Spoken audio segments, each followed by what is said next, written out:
Hey guys, it's Ty the Dog Guy here. Let's talk service dogs, therapy dogs, and emotional support dogs. Now, the whole point of this video is I want to save you some time and I want to save us some time. You see, because we get probably anywhere on a low end from 2 to 3 up to 5 to 10 people per day interested in service dogs, therapy dogs, and emotional support dogs. And the issue is there's so much information out there that they're trying to find out, and they're trying to figure out, are we the right people to help them, or maybe not, or whatever. And so instead of taking half hour with everybody, I thought I would do a quick little video here to kind of show you everything that we do and tell you about some of the laws, tell you about the pricing, tell you about the cost, tell you which dogs can be service dogs, which can't, things like that.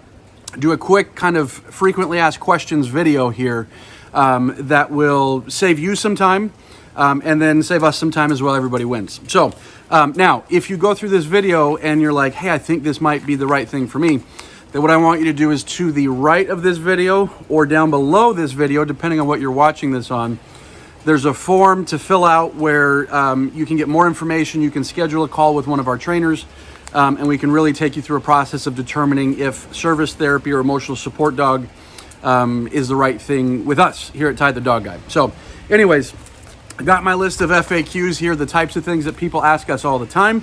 So let me get right into it. Number one, let me define what it is for you, because oftentimes people say therapy dog when they mean service dog, or they say emotional support dog when they mean service dog, or they mean helper dog, whatever. You know, they say lots of things when they mean another thing.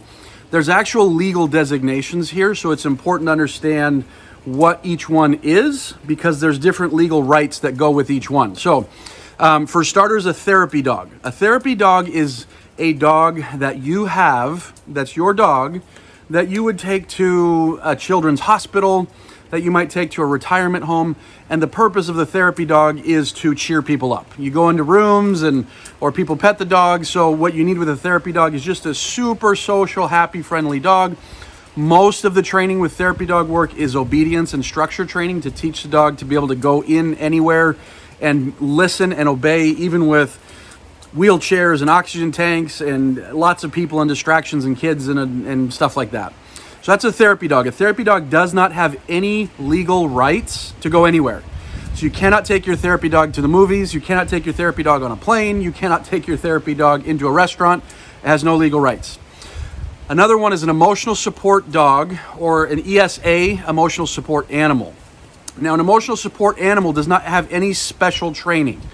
What an emotional support animal is perhaps your doctor thinks that you need a little bit of comfort, and your doctor would write you a note, and you have an emotional support animal, and the only legal rights that you can have with that, and there are some caveats here, I'm not going to get too deep into it, but with an emotional support animal, you may have some legal rights within a rental situation, renting a home, an apartment, condo, something like that, or on airplanes. You know, there are some legal rights on airplanes with ESAs, with emotional support dogs.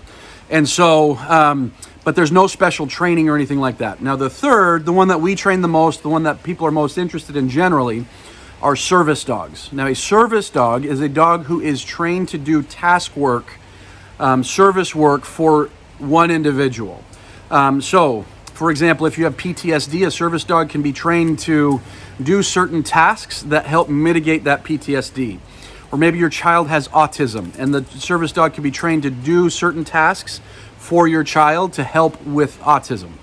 Or maybe you have seizures, or you have diabetes, or, you know, there's certain things, other disabilities that are, the dog can be trained to do certain tasks to help with those disabilities. Now, a service dog does have legal rights of what's called public access. And so the service dog can have public access as long as it's really under control, well behaved, listens 100% to its owner. There are no certifications for service dogs. So when you're looking for, we'll get people calling us up, I need to get my dog certified as a service dog. There are no certifications for this. There are no registrations. There's nothing like that in the United States. And a lot of people are really confused about that because they're used to asking the government for permission on everything. But this is one you don't need to do that. There are no certifications, no registrations, none of that. The only time this is ever checked is in the court system. Like, for example, if you were denied access somewhere, you can make that a matter of, in the court system. Or perhaps you have a service dog and your dog did something wrong and somebody's suing you, that's the only time the legitimacy of the service dog might be examined by the government, is in the court system currently. And the laws might change. I'm doing this video November 2019.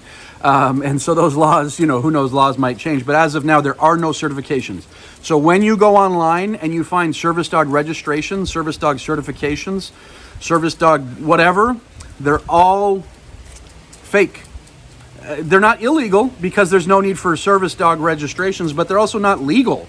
They're nothing. You could just print them up yourself at home and they would have the same legality. So if you paid $50 or $200 online, that does not grant you any legal rights. What does grant you legal rights is if you have a disability and the dog is trained for public access, is great in public, number one, and number two, does at least one service to mitigate a disability. Now, the service has to be something that the dog physically does to help you. So if you say, oh, well, I just feel more comfortable when my dog is with me, that's not a service. And so I'll talk later on in this video more when I'm talking about pricing. I'll talk about like the different services that dogs can do. I mean, there's tons and tons, but I'll get into some of the bigger ones. But just know that what the difference here is between therapy, emotional support, and service dog. Let's see. Which dogs can do it? This is a good question. Not every dog can be a service dog. Oftentimes people think it's the breed. I should be getting a golden retriever or a Labrador, right? You might be able to find more Labradors or more golden retrievers that can do the work than maybe, more German Shepherds or more Rottweilers, for example. But the breed does not make the service dog. If you were to line up 10 golden retrievers, only a percentage of them are going to be able to be service dogs and another percentage won't. And so not every dog within a certain breed is going to be a good dog for service work. We tend to use, we've trained dozens of different breeds to be service dogs. We've trained hundreds of service dogs at this point, and we've used dozens of breeds, but the ones that we use the most are golden retrievers, Labradors, standard poodles, and then we have different doodles, Labradoodles, golden doodles, things like that. Those tend to be the ones that we've done the most. Now, we can use any breed. There are no breed restrictions on service dogs, like legally. So there are no breed restrictions, but that doesn't mean that every dog can still do it. What you need to have is a dog that's super social, a dog that's very, very unspooked. The dog doesn't get spooked easy, doesn't get fearful, doesn't get anxious, doesn't have aggression problems or anything like that. And so typically we do some testing before starting, with a service dog, but generally speaking, you need just a very, very confident, social dog who can take pressure, who is ideally food motivated, who is a dog that is motivated to work for a handler, things like that.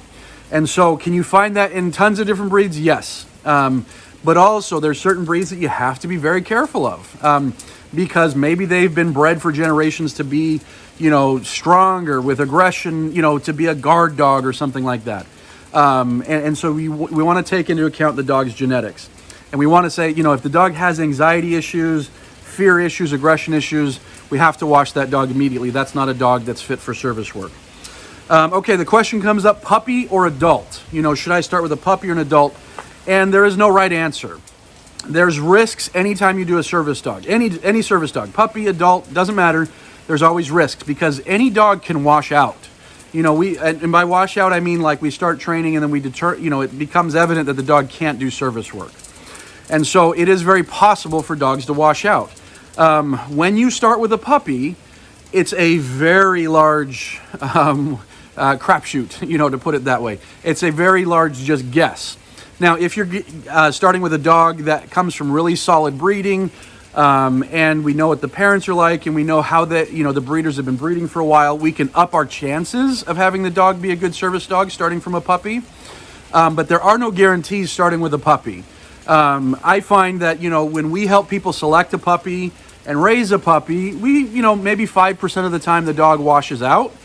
And then I find that when people bring us dogs that they've raised and they're now a year old, probably 50% of the time they wash out. And so that tells me that there's a genetic factor and there's also a how you raise the dog factor. So these are both factors with puppies. But even if you are raising it perfectly, that doesn't overcome genetics. Genetics are a component of behavior. And so what that means is there's things within your dog that we can't observe at 8 weeks old, dealing with fear, anxiety, nervous system challenges that we just can't know about at 8, 9, 10, 11, 12 weeks old.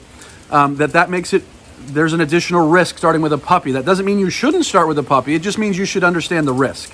And you should also be looking for the best puppy you can find that's bred specifically for this purpose.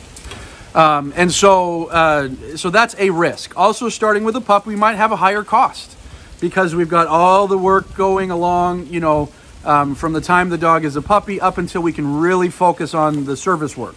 So in any case, higher risk, higher cost.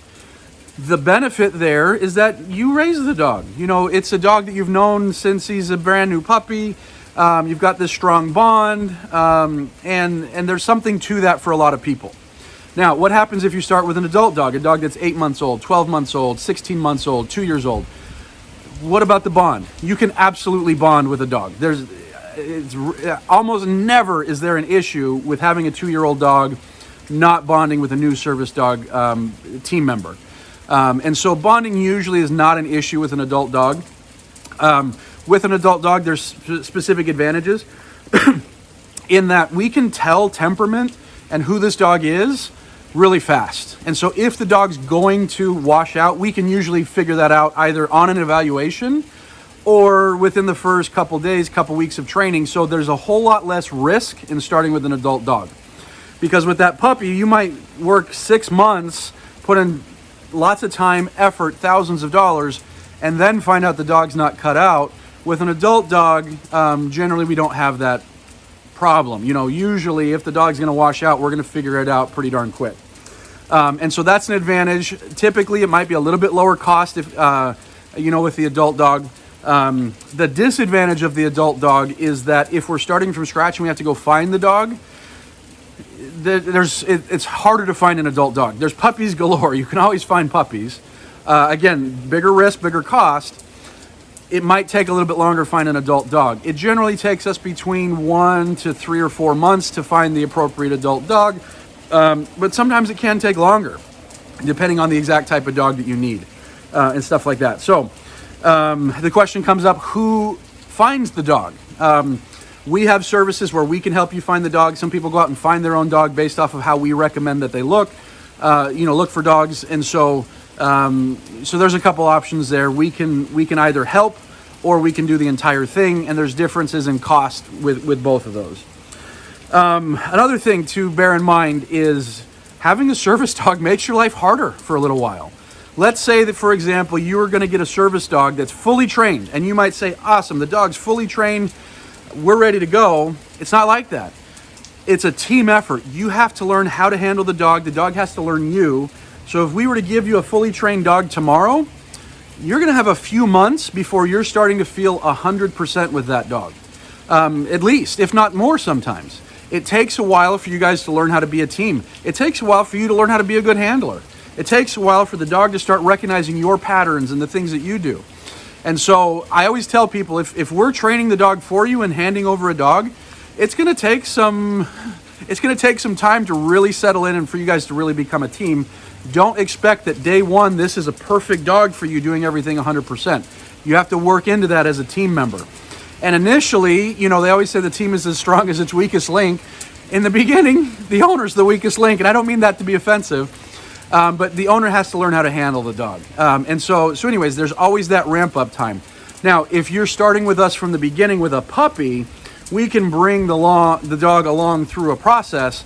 That's the expectation that people have, is that they're going to be training the dog. But just to be clear, if you're starting from a puppy, you've got a year before that dog is functioning and you guys are full team members.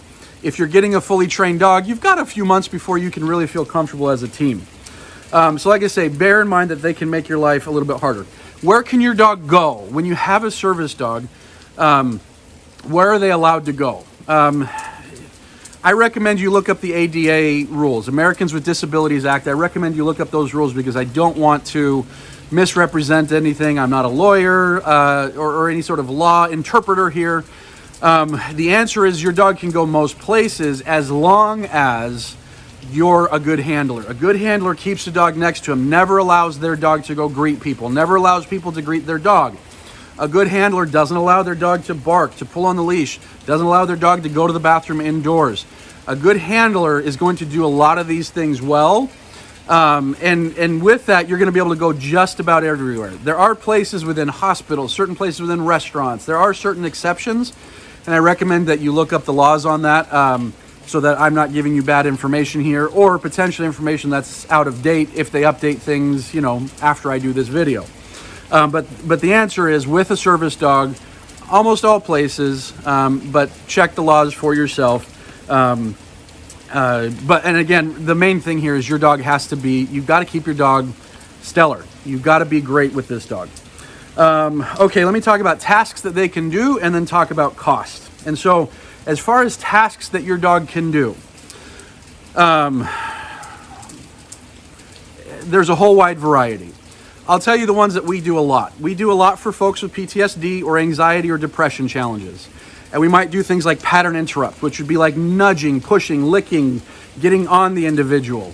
Pattern interrupt is designed to help the individual think about the dog rather than think about themselves, and it pulls them out of an anxious state of mind oftentimes. So that's one that we'll often do. DPT, or deep pressure therapy, is where you sit down, you lie down, and the dog gets on your chest or gets on your lap.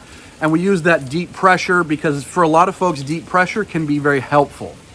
It can help calm them down, lower their heart rate, pull them out of a anxious episode, depressive episode, things like that.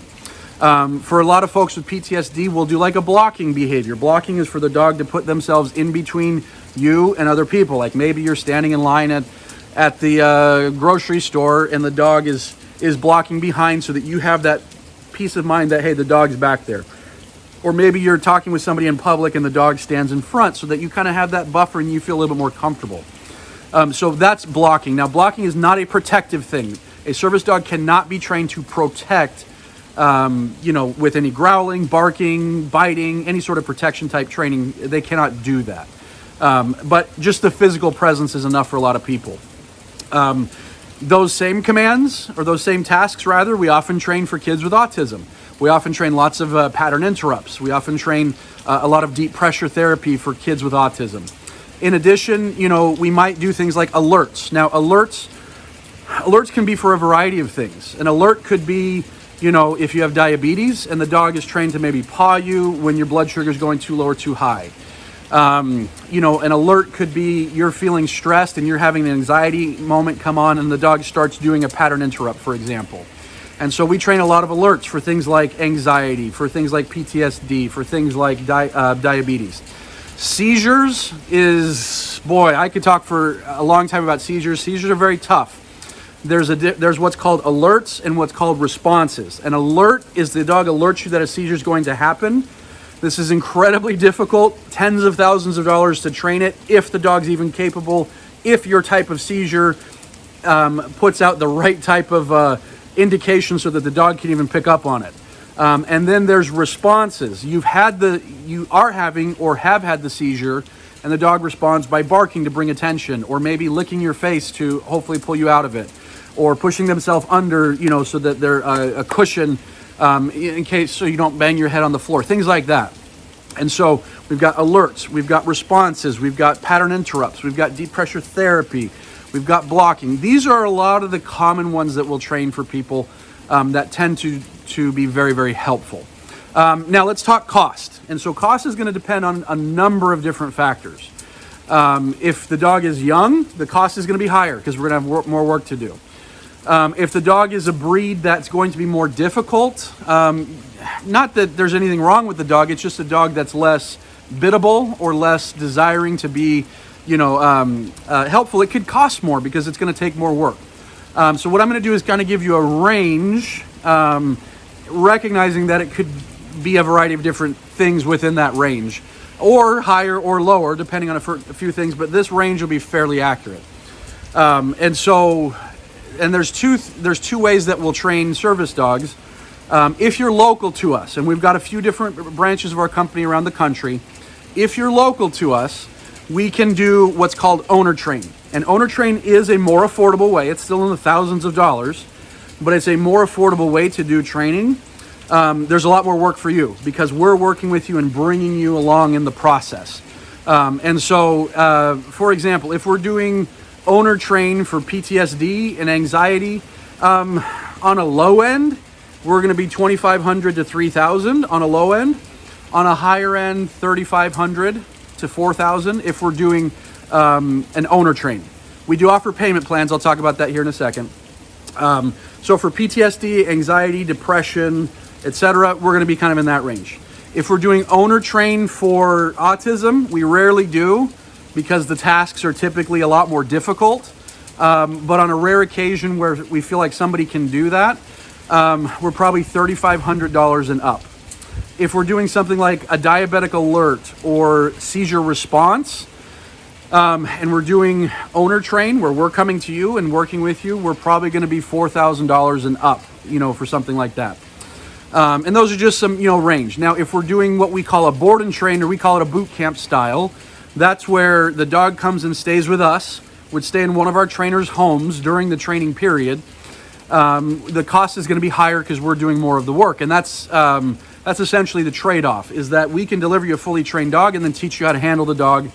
And it's easier for you, it's faster for you, and in some situations it's necessary because the training is just so difficult that even if we showed you, it would be tough. Or maybe even impossible for the average owner to do. So if we're doing PTSD, anxiety, depression, things like that, for the board and train boot camp style, typically $5,000, $6,000 and up. If we're doing things like autism, $8,000, $9,000, $10,000 and up. If we're doing things like diabetic alert, seizure work, 8, 12, up to maybe 20, 25,000, depending on a few different factors. And then, I didn't mention mobility. Mobility, if we're doing private training, 3,000, 3,500. If we're doing board and train, 8, 12, 15,000, 20,000. There's a bit of a range. So you might be hearing, this is actually cheaper than what I've heard. So I want to address that because frankly, we're never, we are a premium provider. But what we've done is we've found 3 ways that we can often get a dog's training to come down a lot.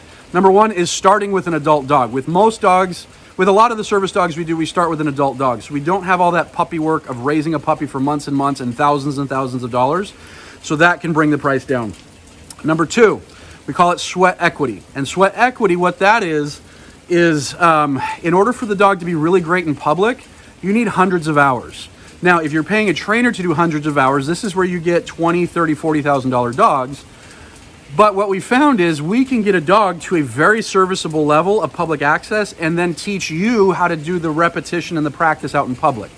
And so that's one of the reasons why, for a PTSD service dog that might cost $15,000, $20,000, well, we start with an adult dog, or if we start with an adult dog, and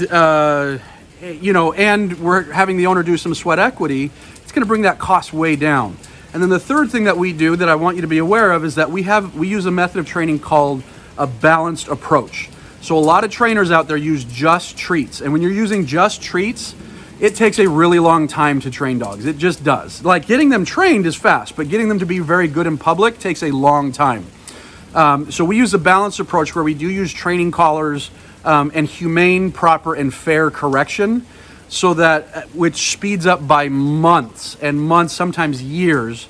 In fact, we had a dog once that their trainer was telling them it was going to be 2 more years to be able to have public access with their dog, and we got it in about 2 months. And so sometimes we can speed up the process by years, and that can bring the price down too. So by using a balanced approach, using fair, humane correction, by starting with a dog that's a little bit older, and by having the owners do some sweat equity when it comes to the public access, and recognizing that, hey, when your dog's trained, your dog's going to do really well out in public, but you're going to need to go out there and do some practice. And if you're fine with that, it's going to bring the cost down by thousands.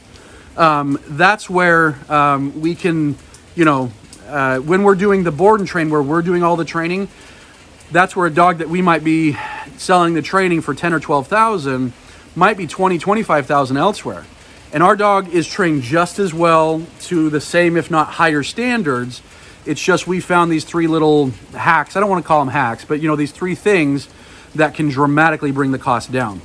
So anyways, hopefully that gives you an idea of cost, what service dogs are, where they can go, what they can do, what breeds to use, all sorts of, giving you a ton of great information, hopefully.